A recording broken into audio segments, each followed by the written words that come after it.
Case 1. Rob Reiner and his wife, Michelle Singer Reiner, were found murdered in their Brentwood, Los Angeles home in December 2025. This case shook Hollywood and the world. Rob Reiner was an award-winning director, producer, and actor known for beloved films that touched millions of people. Michelle Singer Reiner was a respected photographer and producer. Their deaths drew intense media attention and a major police investigation. What we know now comes from official reports and local news coverage. On December 14, 2025, emergency services responded to a call at the Brentwood home of Rob Reiner and Michelle Singer Reiner. Both were found dead inside the home. The deaths were ruled homicides. The Los Angeles County Medical Examiner's Office determined that both Rob and Michelle died from multiple sharp force injuries. The details of the injuries were not fully released because some medical and investigative records were sealed by court order, but the public medical ruling is clear about the causes. The discovery of the bodies was made by the Reiner's daughter, Romy Reiner. Romy had become concerned when her parents did not show up for a scheduled appointment. She checked on them at their home and then contacted authorities. Police secured the scene and began their investigation immediately.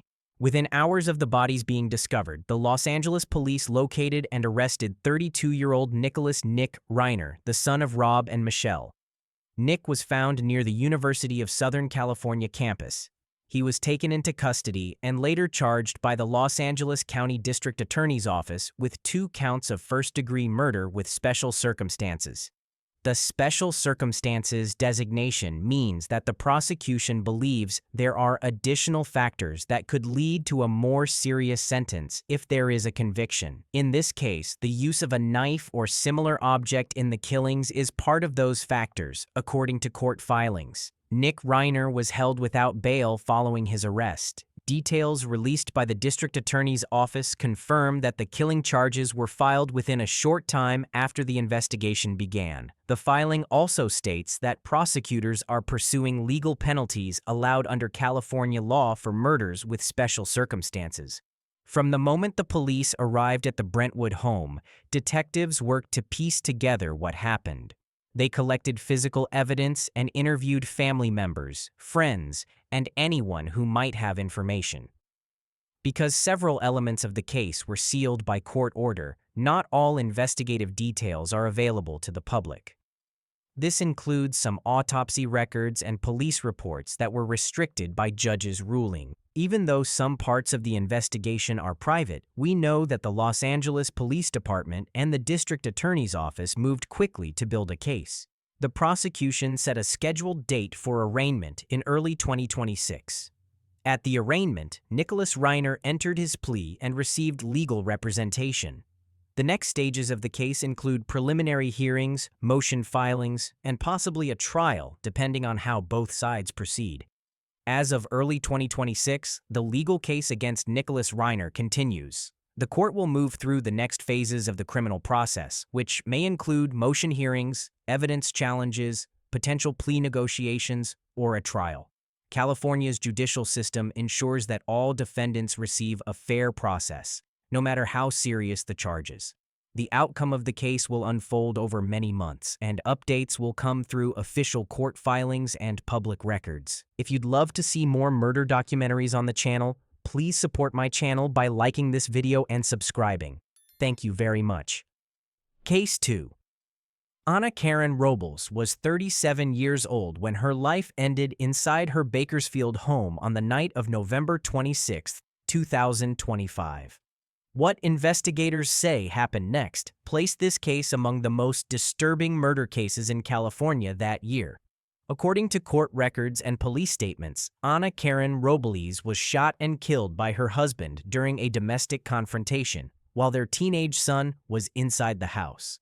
Officers responding to the call found Ana Robles suffering from fatal gunshot wounds. She was pronounced dead at the scene, and a family home instantly became a secured crime scene. Police records show the shooting happened shortly after 9:20 p.m. Neighbors reported hearing gunfire, and a frantic emergency call brought officers rushing to the residence.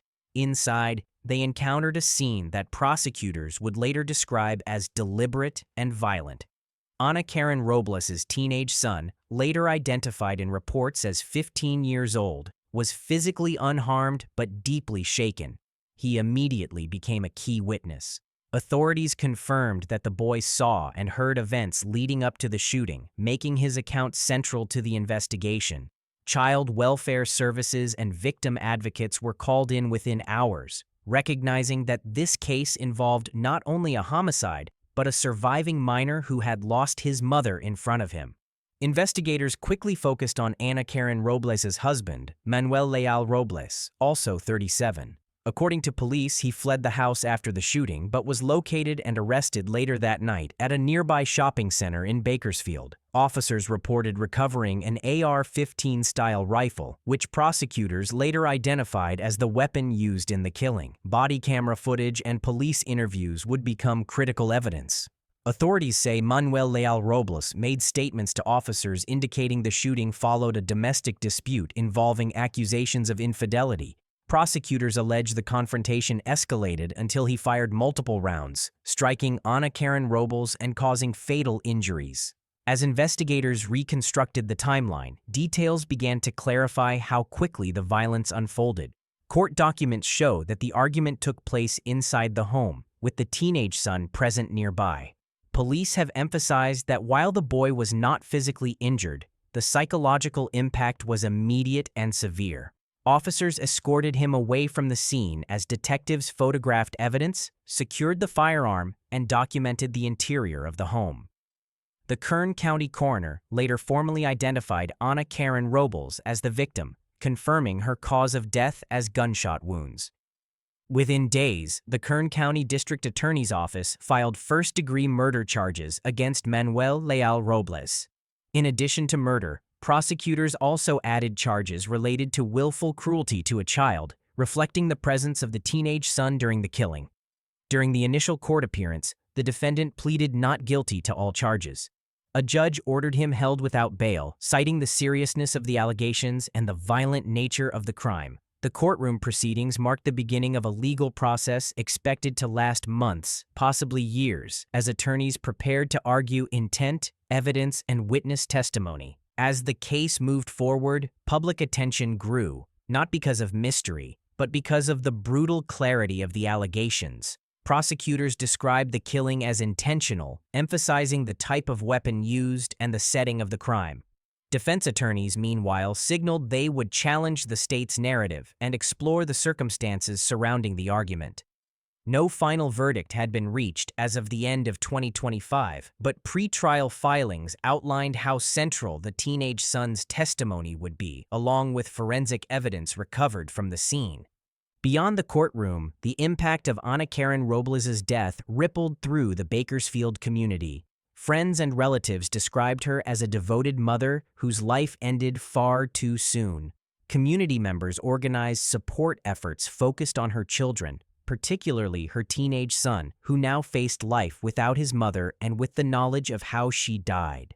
Victim support organizations pointed to the case as a stark example of domestic violence escalating to lethal force, often without warning to those outside the home.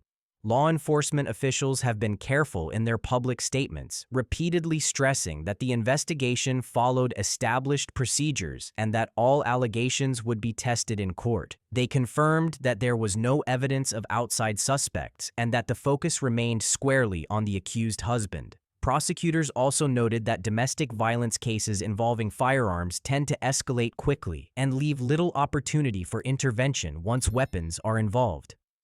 Case 3. John Beam was a name spoken with respect across Oakland long before his death became part of California's 2025 crime record.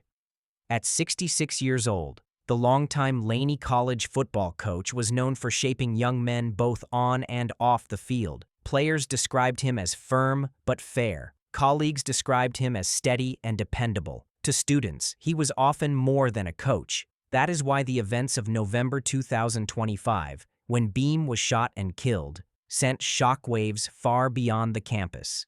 A figure associated with discipline, education, and second chances, was suddenly at the center of a murder investigation. John Beam was killed in Oakland, California in November 2025 after police responded to reports of a shooting. Emergency responders arrived quickly, but Beam had suffered fatal gunshot wounds and could not be saved. Authorities confirmed his death at the scene. News of the killing spread rapidly, triggering grief across Laney College and the broader East Bay community. Students gathered in silence. Former players shared memories online.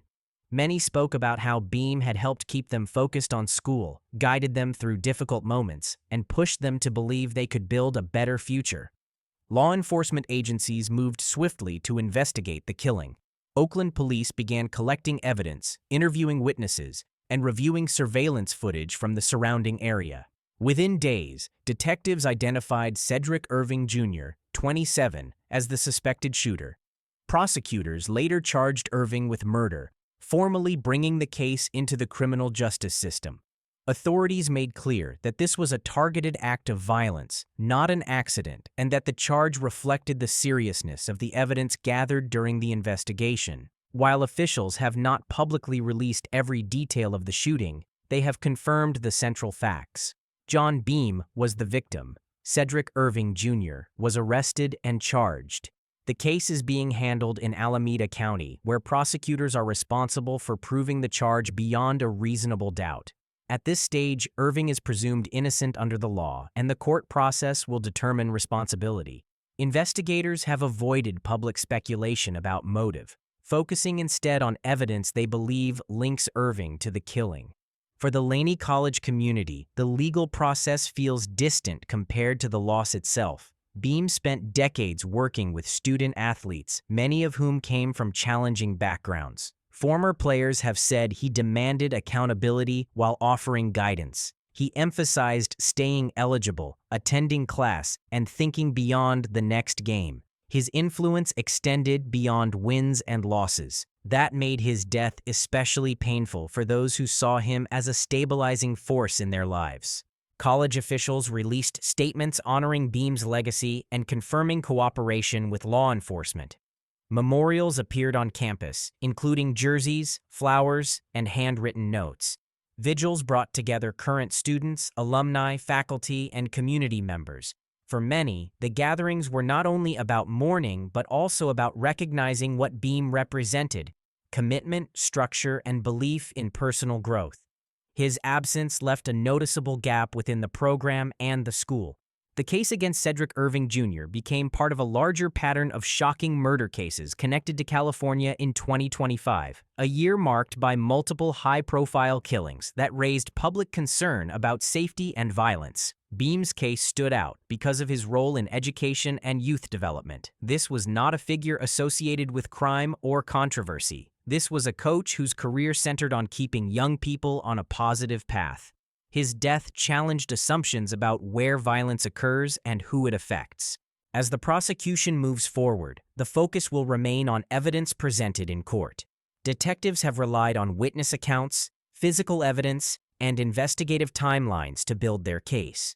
Defense attorneys are expected to scrutinize those elements, questioning how conclusions were reached and whether the evidence supports the charge. That process is standard in murder cases and essential to ensuring a fair trial.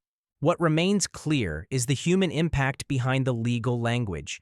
John Beam's death did not only remove a coach from the sidelines, it disrupted routines, altered lives, and left unanswered questions for those who depended on him. Students who once saw him daily now pass empty spaces where he stood. Former players who credited him with changing their direction must reconcile gratitude with grief. The case also highlights how violence can intersect with institutions meant to provide stability and opportunity.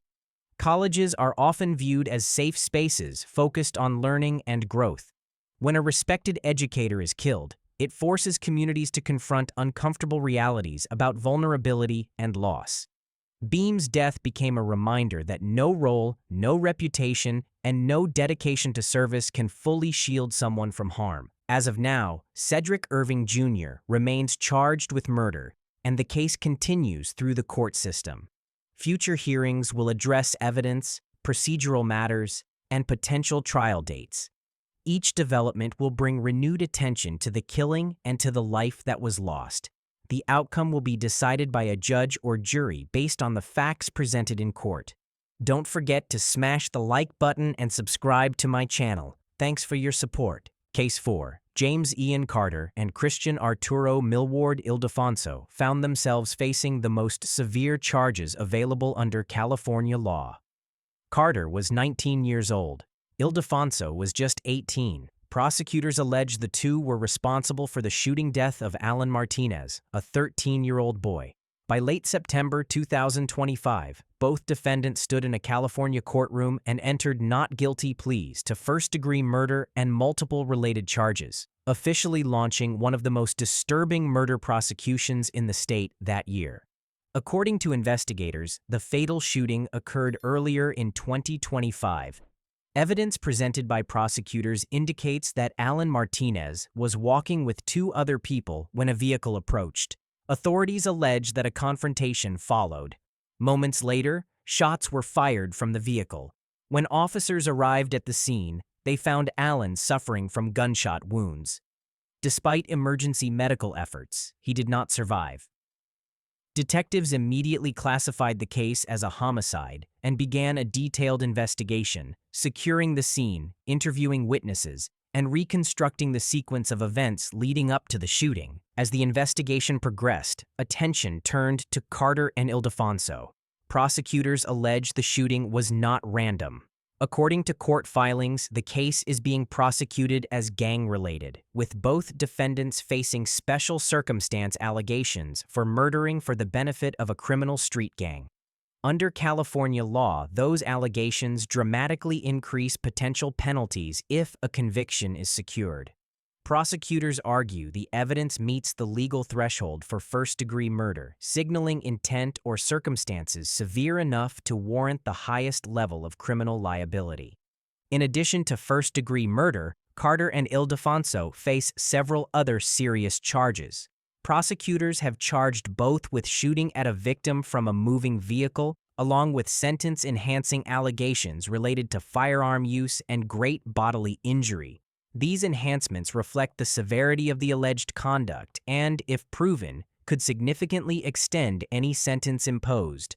Officials have emphasized that all charges are allegations and that both defendants are presumed innocent unless proven guilty in court. The legal proceedings moved quickly. Both Carter and Ildefonso were charged as adults under California law and taken into custody. During their late September 2025 court appearance, they formally pleaded not guilty to all charges. That moment marked a critical transition. The case was no longer just an investigation. It became a full criminal prosecution that could determine the rest of their lives. Inside the courtroom, the gravity of the situation was clear. Prosecutors prepared to present evidence they say supports the gang-related allegations and the special circumstances. Defense attorneys prepared to challenge the state's narrative, scrutinize witness accounts, and contest how the evidence was gathered. And absent from every hearing was Alan Martinez, a 13-year-old whose life ended before it truly began. Alan's age has remained central to public reaction. At 13, he was still a child, years away from adulthood. His death sent shockwaves through the community. Memorials appeared as residents tried to process how a teenager could lose his life in such violence. The closeness in age between the victim and the accused made the case even more difficult for many to understand. 3 young lives became bound together by a single act, with consequences that will last forever. First-degree murder with special circumstance allegations is among the most serious prosecutions in California. By pleading not guilty, Carter and Ildefonso asserted their right to challenge the charges and force the state to prove its case. Their attorneys gained the opportunity to review evidence, question whether the alleged gang connection can be proven, and argue alternative interpretations of the events leading up to the shooting. As the case moved forward, the next legal milestone was set. A felony settlement conference was scheduled for November 17, 2025, a procedural step where prosecutors and defense attorneys assess whether the case will proceed to trial or resolve in another way.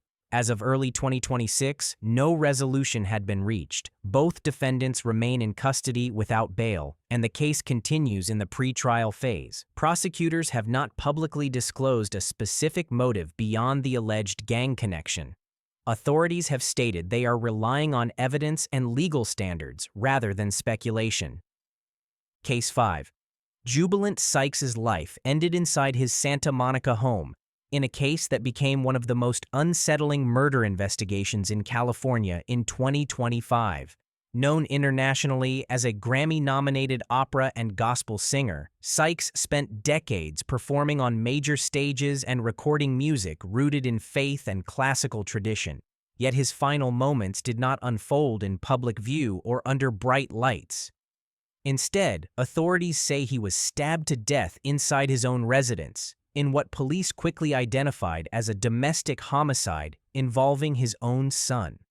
According to the Santa Monica Police Department, officers were dispatched to a home on Delaware Avenue on the night of December 8, 2025, after a 911 call reporting an assault in progress. When officers arrived and entered the residence, they found Jubilant Sykes suffering from multiple stab wounds. Emergency medical responders attempted life-saving measures, but Sykes was pronounced dead at the scene. From the outset, investigators determined there were no signs of forced entry, an early indication that the violence did not involve an intruder or random suspect. Inside the home, police encountered Micah Sykes, Jubilant Sykes' 31-year-old son. Authorities confirmed that he was taken into custody without incident and arrested on suspicion of murder. A weapon believed to have been used in the attack was recovered at the scene, according to official statements. Police also emphasized that there was no ongoing threat to the public, reinforcing that the incident was isolated to the residents and those inside it. As investigators began reconstructing the timeline, additional details emerged through court records and media reporting. Police confirmed that Jubilant Sykes' wife was also present in the home and was the person who contacted emergency services. Officers escorted her away from the immediate scene as detectives secured evidence and conducted interviews.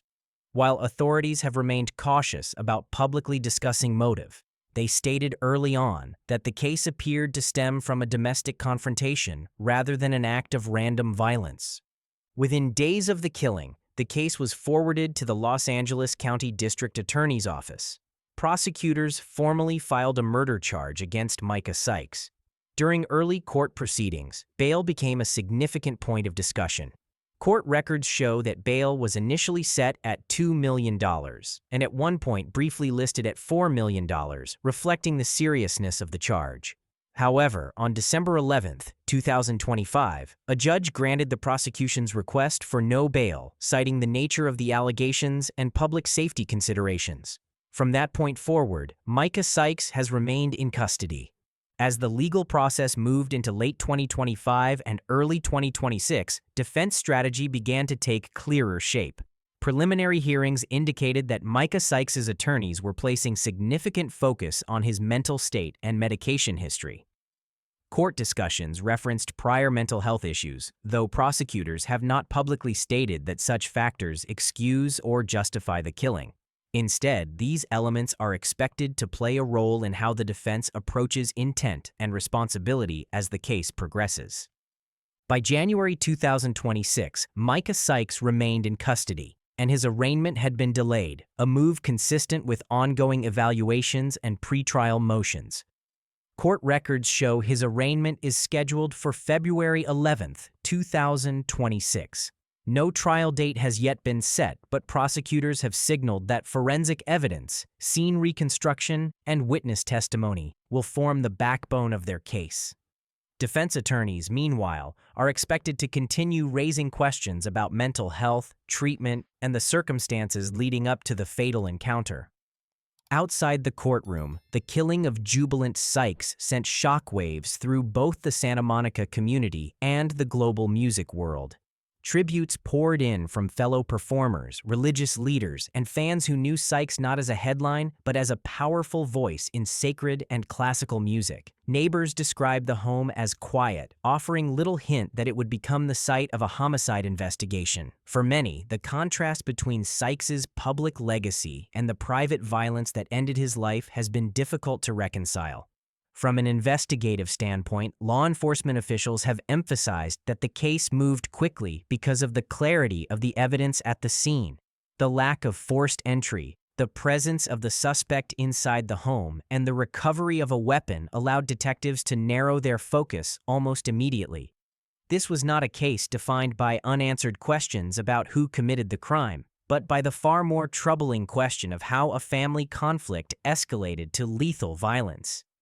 As the case continues through the California court system, Jubilant Sykes' death stands as one of the most shocking murder cases of 2025, not because of spectacle, but because of proximity. A father killed inside his own home, a son arrested and now facing the full weight of the criminal justice system. No public confrontation, no dramatic pursuit, just a private space where violence unfolded with irreversible consequences. Case 6. Melodee Buzzard was only 9 years old when her life ended, and her case became one of the most disturbing murder investigations connected to California in 2025. What began as a missing child search in a quiet coastal area unfolded into a cross-state homicide investigation that revealed planning, deception, and evidence that investigators say directly tied a mother to her daughter's death. In early 2025, Melodee Buzzard was reported missing from the Lompoc area in Santa Barbara County, California. Authorities immediately treated the report as a missing child emergency. Melodee was just 9 years old, placing her among the most vulnerable missing person cases law enforcement handles. Deputies began retracing her last known movements, searching areas connected to her daily routine, and reviewing who she had last been with. From the start, investigators confirmed that Melodee had been in the care of her mother, Ashley Buzzard. At first, officials focused on locating Melodee alive.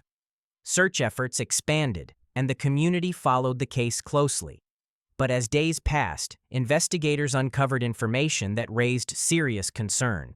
Evidence suggested Melodee may have been taken out of California shortly after she was reported missing.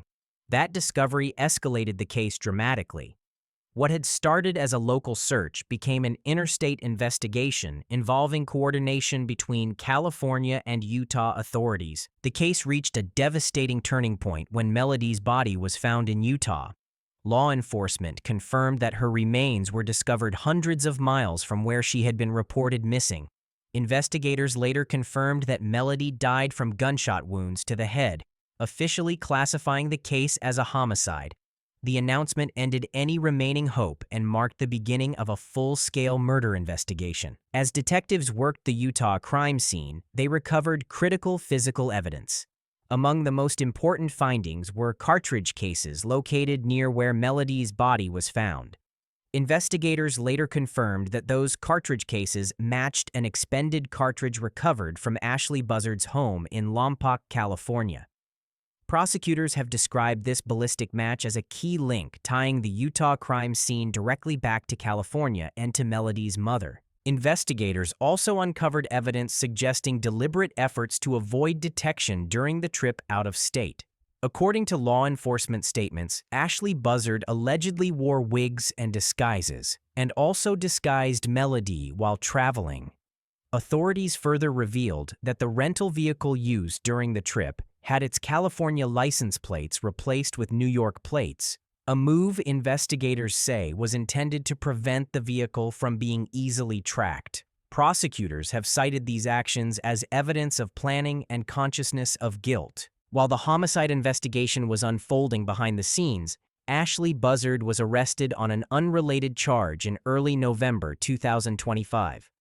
Authorities stated that she was taken into custody for false imprisonment involving a man who had been helping search for Melodee after she was reported missing. That arrest occurred weeks before murder charges were filed and drew attention once investigators later revealed the full scope of the case. A breakthrough came on December 22, 2025, when Melodee's remains were formally identified through familial DNA analysis. Investigators confirmed that this identification directly led to the next critical step in the case. On December 23, 2025, one day after the DNA confirmation, Melodee Buzzard was arrested and charged with first-degree murder in connection with her daughter's death. Prosecutors stated that the first-degree murder charge reflects allegations of intent and planning. They emphasized that the charge was supported not by a single piece of evidence, but by a combination of forensic findings, ballistic matches, travel records, and investigative conclusions drawn across multiple jurisdictions.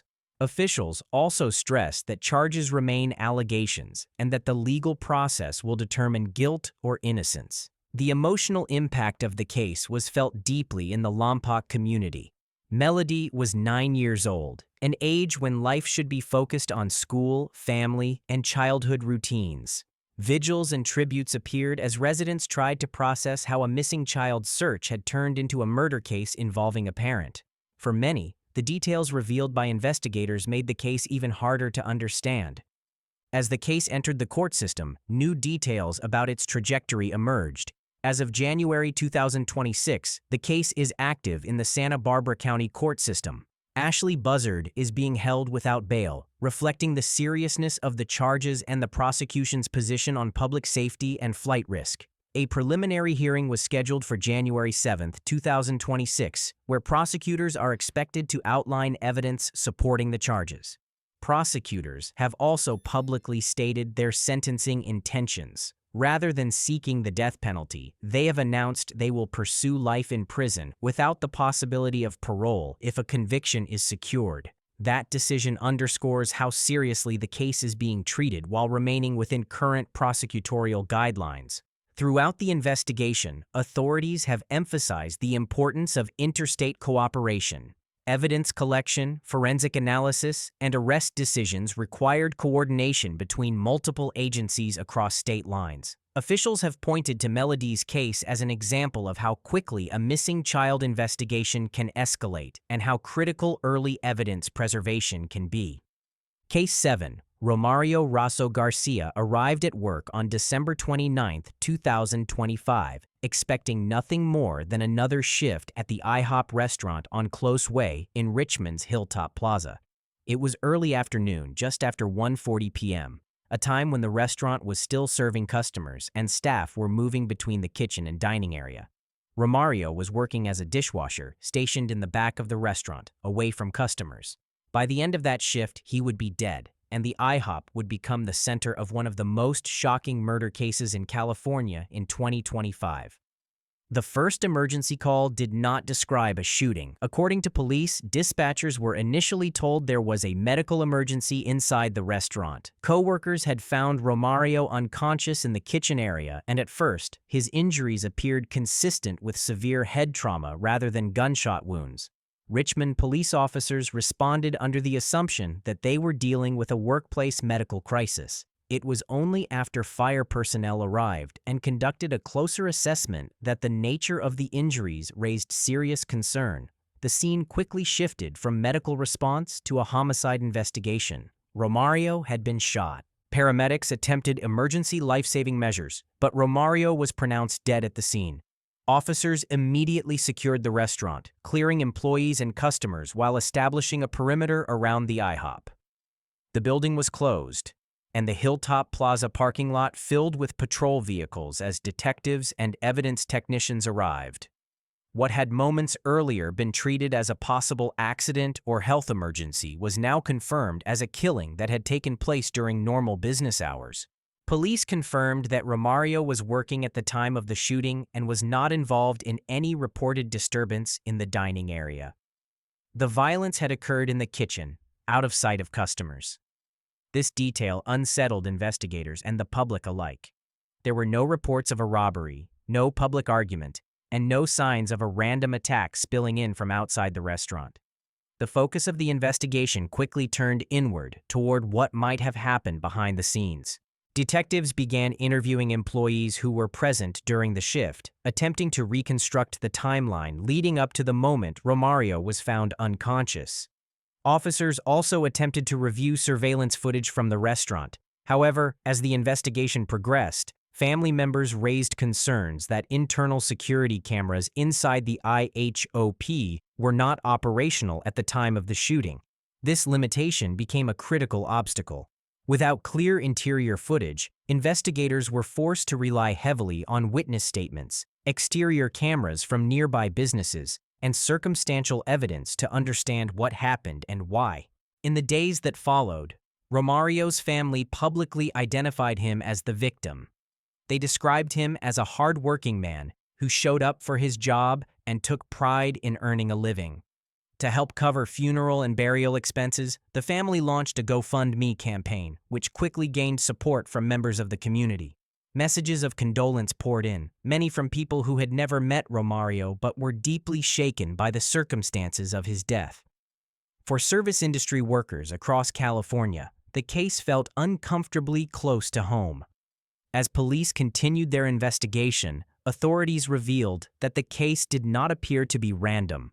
A co-worker was identified as a person of interest, and detectives obtained an arrest warrant. While officials were careful not to release unnecessary details, they confirmed that the individual had a connection to the IHOP and was familiar with the workplace. This revelation reframed the narrative. The focus shifted from fears of an outside threat to questions about internal conflict, workplace tensions, and whether warning signs had gone unnoticed. Before an arrest could be made, the case took another unexpected and tragic turn. Days later, the person of interest appeared at the San Pablo Police Department. According to authorities, the individual suffered a self-inflicted gunshot wound in the department's parking lot and later died. With the suspect deceased, the criminal case effectively came to an end. No charges could be filed, and no trial would ever take place. However, investigators emphasized that their work was not finished. They continued documenting the case, reviewing evidence, and working to provide answers to Romario's family. The lack of interior surveillance footage remained a major challenge. Family members expressed frustration that the absence of working cameras inside the restaurant could prevent a full understanding of what led up to the shooting. Without visual confirmation, investigators had to piece together events through testimony and limited external video. Officials acknowledged these limitations and stressed that the case file would remain open for review until all findings were finalized. Case 8. Varun Suresh became the center of one of the most disturbing murder cases in California in 2025, not because of a long personal feud or a sudden argument, but because police say the killing was chosen, planned, and carried out after careful online research. In September 2025, authorities arrested 29-year-old Varun Suresh for the fatal stabbing of 71-year-old David Brimmer in Fremont, California. According to police and court records, Suresh and Brimmer did not know each other. There was no family connection, no business dispute, and no history of contact between them. Investigators say the connection began online. Suresh allegedly searched California's Megan's Law Sex Offender Registry, a public database designed to inform communities.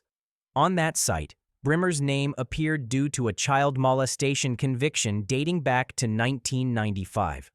Police say that discovery set everything in motion. Investigators allege that Suresh did not act quickly or without thought. Court documents state that he studied the registry information and took steps to confirm Brimmer's identity and location.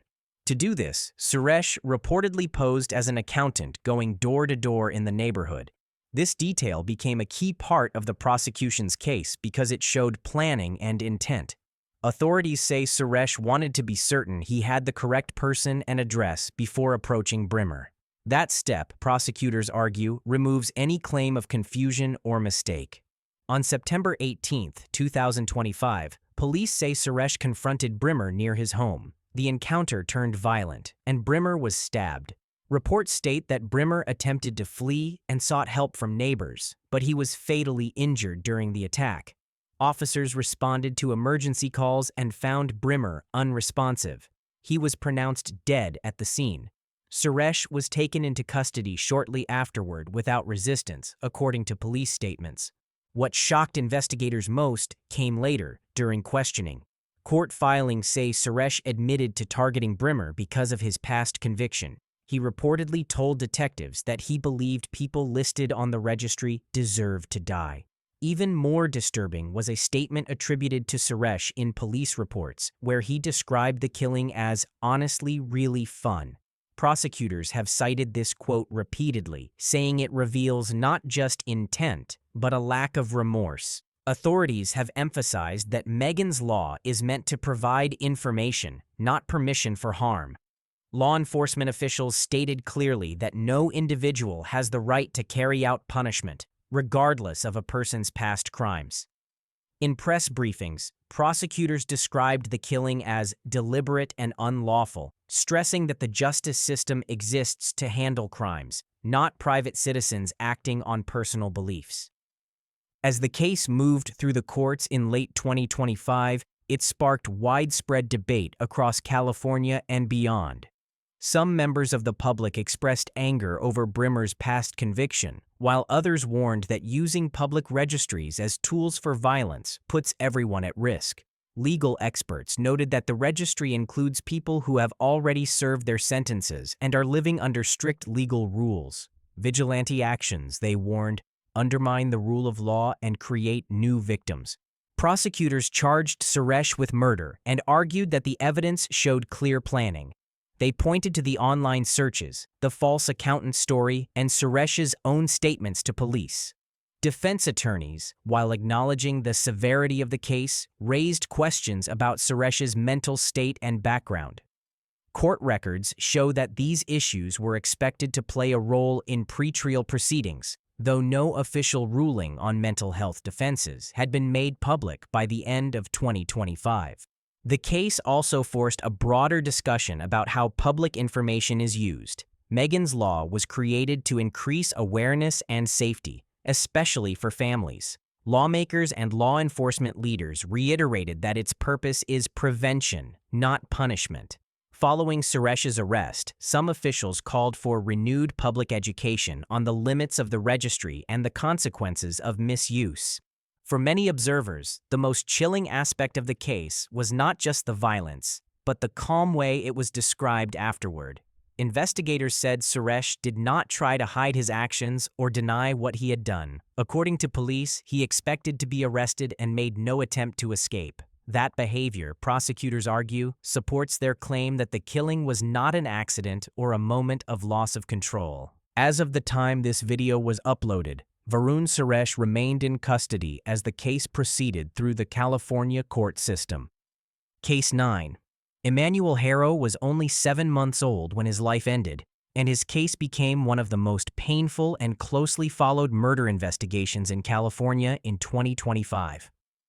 What began as an urgent search for a missing baby slowly revealed a pattern of violence, deception, and prior abuse that led investigators back to the child's own parents. In August 2025, authorities in Southern California were alerted that Emanuel Harrow had disappeared. On August 14th, deputies with the San Bernardino County Sheriff's Department received a report from Emanuel's mother, Rebecca Harrow, who said her 7-month-old son had been taken while she was briefly distracted in a public parking area. According to her statement, the incident happened suddenly, and by the time she noticed Emanuel was gone, there was no sign of who might have taken him. At that early stage, investigators treated the case as a missing child emergency, operating under the assumption that Emanuel could still be alive. The response was immediate. Deputies canvassed nearby neighborhoods, reviewed surveillance footage, and issued public alerts. Emanuel's photo and description were shared widely across California, and tips began to pour in from the public. For several days, the investigation focused entirely on locating the infant. Each passing hour increased the urgency. Family members waited anxiously for news, and many people following the case hoped the search would end with Emanuel being found safe. As investigators continued reviewing evidence, serious problems began to emerge. Surveillance footage from the reported location did not support the claim that a kidnapping had taken place. Cameras showed no suspicious individuals, no struggle, and no vehicle linked to an abduction. Witnesses in the area were unable to confirm the events described in the initial report. When detectives compared timelines, they found inconsistencies between what Emanuel's parents reported and what the digital and physical evidence showed. Investigators widened the scope of the case. They examined phone records, location data, and the parents' movements in the days leading up to August 14th. That deeper analysis raised further concerns. The evidence did not point toward a stranger or an outside suspect. Instead, it suggested that Emanuel's disappearance was connected to events that occurred while he was under the care of his parents. At that point, the investigation took a decisive turn. Law enforcement officials later stated that they no longer believed Emanuel had been abducted. Detectives began focusing closely on the family's home and on Emanuel's parents, including his father, Jake Harrow, who was 32 years old at the time. The shift marked a critical moment in the case, as investigators now believed the danger came from inside the home rather than from outside. On August 22, 2025, just 8 days after Emanuel was reported missing, authorities announced a major development. Jake Harrow and Rebecca Harrow were arrested in connection with their son's disappearance.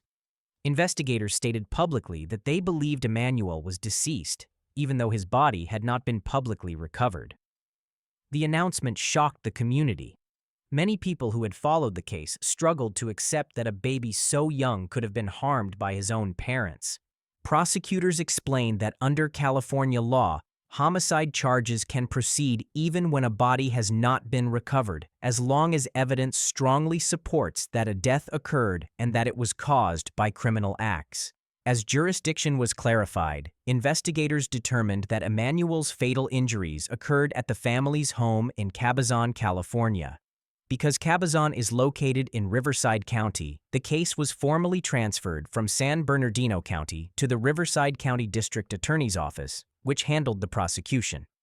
As the case moved through the court system, prosecutors confirmed that evidence showed Emanuel suffered fatal injuries while under the care of his parents. While many investigative details were not released publicly, officials stated that medical findings, expert testimony, and circumstantial evidence clearly supported homicide charges. The case took on even greater weight when Jake Harrow's prior criminal history was presented in court. During proceedings, prosecutors revealed that Jake Harrow had a prior child abuse conviction from 2018 involving Emanuel's half-sister, who was also an infant at the time. Court records showed that the child suffered a skull fracture and a brain hemorrhage. Medical testimony established that these injuries left her with approximately 3% brain activity and a permanent, profound disability requiring lifelong care. She survived, but her condition was irreversible. Jake Harrow was placed on probation for that crime and was still under court supervision when Emanuel was killed. Prosecutors argued that Emanuel's death did not occur in isolation, but while Jake Harrow was already legally prohibited from harming children. In October 2025, Jake Harrow pleaded guilty to multiple felony charges. Those charges included second-degree murder, assault on a child causing death, and filing a false police report. The guilty plea confirmed what investigators had stated weeks earlier. Emanuel Harrow was no longer alive. Even without the recovery of Emanuel's remains, the court accepted the evidence presented by prosecutors as sufficient to establish criminal responsibility.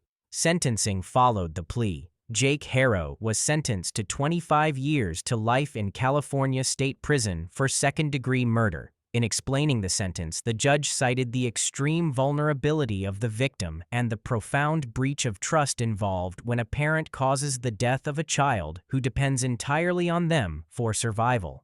In addition to the life sentence, the court imposed additional consecutive time related to other offenses. Court records show that these penalties amounted to roughly 7 years of extra time, though reports vary slightly in how the sentence is broken down. Some documents describe the added punishment as 6 years and 8 months for a firearm-related charge, plus 180 days for filing a false police report. Regardless of the breakdown, the court ordered these sentences to run consecutively, not concurrently, meaning they were added on top of the life term.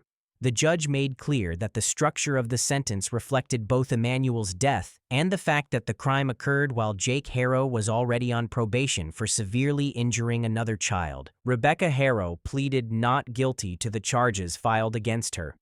As of late 2025, her case remained active in Riverside County Superior Court. Court records show that she is scheduled for a felony settlement conference on January 21, 2026. Prosecutors have stated that her alleged role will be resolved through the legal process and no final verdict has been reached. One of the most unusual and painful aspects of the Emanuel Harrow case is the issue of his remains. Investigators stated in August 2025 that they had a pretty strong indication of where Emanuel's body might be located. Multiple searches were conducted, including one in which Jake Harrow accompanied detectives in shackles and attempted to point out a location. Despite those efforts, Emanuel's remains were not successfully recovered. Law enforcement officials have emphasized that the search has not been abandoned and that recovery remains important for accountability and closure. Case 10. Celeste Rivas Hernandez's death became one of the most complex and closely watched murder investigations in California in 2025. What began as a missing teen case slowly evolved into a homicide inquiry layered with new evidence, legal maneuvering, and unanswered questions that continued to grow as the year came to a close. Celeste Rivas Hernandez was reported missing on April 5, 2024, from Lake Elsinore, California. At the time, she was 13 years old. Her family alerted authorities after she failed to return home, and the case was opened as a missing juvenile investigation. Flyers were distributed, tips were logged, and law enforcement worked to reconstruct her last known movements. As months passed with no confirmed sightings, public attention faded, but the case itself remained open. That changed dramatically on September 8, 2025. Authorities in Los Angeles responded to a report of a strong odor coming from a vehicle that had been impounded and sitting in a tow yard. When investigators searched the car, they made a devastating discovery. Inside the front trunk, or frunk, they found human remains. The Los Angeles County Medical Examiner later confirmed the remains belonged to Celeste Rivas Hernandez. She was 14 years old at the time of her death. The discovery immediately shifted the investigation. What had once been a missing person case was now classified as a homicide inquiry. Detectives secured the vehicle, documented the scene, and began tracing the car's history, including when it had last been driven, where it had been parked, and who had access to it during the period Celeste is believed to have died. The vehicle itself became a central piece of evidence. Early reports confirmed that Celeste's remains were in a state of advanced decomposition, making it difficult to determine an exact time of death. The medical examiner conducted an autopsy, but as of late 2025, the official cause and manner of death had not been publicly released. A court-ordered security hold was placed on the medical examiner's file at the request of investigators, limiting what details could be disclosed while the investigation remained active. As the case drew national attention, speculation spread rapidly online. One of the most persistent rumors claimed that Celeste's body had been found frozen. The Los Angeles Police Department later addressed these claims directly, stating that they were false. Officials clarified that while the remains were significantly decomposed, there was no evidence supporting claims that the body had been frozen. Investigators urged the public to rely on verified information rather than viral speculation. The Los Angeles Police Department's Robbery Homicide Division took over the investigation. Detectives revisited Celeste's disappearance in 2024, reviewed digital records, and analyzed surveillance footage connected to the vehicle and locations it had been parked. Authorities also examined whether Celeste may have had contact with individuals in Los Angeles after she was reported missing. Attention intensified when law enforcement confirmed that the vehicle where Celeste was found was registered to D4VD. Police emphasized that registration alone did not establish guilt, but confirmed that the artist was considered a suspect as part of the investigation. No arrest had been made as of late 2025, and investigators repeatedly stressed that the case was ongoing. As detectives continued their work, new developments added further complexity. Search warrants were executed at a Hollywood Hills rental property used by the artist. During those searches, investigators reportedly recovered several items of interest, including a burn cage-style incinerator and a brand-new chainsaw. Authorities did not publicly explain how those items might relate to the case, but confirmed they were seized as evidence for further analysis. Law enforcement sources also clarified details about the condition of Celeste's remains. Investigators stated that the body was partially dismembered, but not decapitated, correcting earlier rumors circulating online. Officials further revealed that evidence suggested more than one person may have been involved in the disposal of the remains. Detectives indicated that they were actively investigating whether at least one additional individual assisted in moving or concealing Celeste's body. By late December 2025, reports indicated that prosecutors were preparing for potential next steps. According to court-related sources, the Los Angeles County District Attorney's Office, led in this case by Deputy District Attorney Beth Silverman, was seeking a possible murder indictment. While no charges had yet been announced publicly, the involvement of prosecutors at this level signaled that the investigation was entering a critical phase. A grand jury was convened to hear evidence related to Celeste's death. This process allowed prosecutors to present testimony and physical evidence in a confidential legal setting. Officials did not comment on what specific evidence was presented, but confirmed that the grand jury's role was to determine whether criminal charges were warranted. Throughout this period, investigators remained cautious in their public statements. They confirmed that Celeste's case was being investigated as a murder, but declined to release details about how she died or where the death occurred. Authorities stated that releasing such information prematurely could compromise the investigation or affect potential prosecutions. Thanks for watching. Please like and subscribe to my channel.